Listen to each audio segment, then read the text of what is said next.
Hello বন্ধুরা, আজকে 21 তারিখ। দেখুন, আমার এই আম গাছটি থেকে একটি আম পেকে গেছে।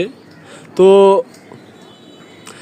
আমি ছাদে আজকে উঠে দেখি যে ফলটা কি সুন্দর ঝুলে আছে। আমি সাথে সাথে এখান থেকে ধরার পরই ফলটা পড়ে গেছে আমার হাতে। দেখুন, খুব ভালো একটি ফল। এই ফলটির নাম হচ্ছে কাঠিমন আম গাছ, এবং এই গাছটিতে আমার 6টি রকম ফলন এসেছে। ওই যে উপরে একটি আছে, এখানে একটি, আর এখানে আছে 3টি রকম।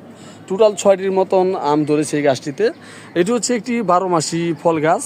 তো আপনারা যদি ছাদ বাগানে যদি কোনো আমের চারা লাগাতে চান, তাহলে অবশ্যই আপনারা এই কাঠিমনটা বেছে নিতে পারেন। কারণ এই গাছের ফলটা বছরে 2বার আসে সাধারণত। আর আমি ছোট্ট একটি টবের মধ্যে রোপণ করেছি। দেখুন, এটা হচ্ছে একটি 25 লিটার টব। এই গাছটিতে ইতিমধ্যে আমি 2বার ফল পেয়েছি, এবার নিয়ে 3বার। তো আশা করছি আমি মাটিতে যদি একটু পরিচর্যা করি বা খাবার ঠিক মতন দেই, খাবার বলতে গোবর, শিংকুচি, হাড় গুঁড়ো, এগুলোই হচ্ছে খাবার। আর যদি হাড় গুঁড়ো, শিংকুচি আপনারা না দেন তাতে সমস্যা নেই, আপনারা গোবরটা দিবেন। এবং বাড়িতে যে সবজির খোসাগুলো আপনারা ফেলে দেন, সেগুলো একটু পচিয়ে আপনারা এই গাছের গোড়ার মধ্যে দিয়ে দিবেন। এতে দেখবেন প্রচুর পরিমাণে পুষ্টি এই আম গাছে পেয়ে যাবে।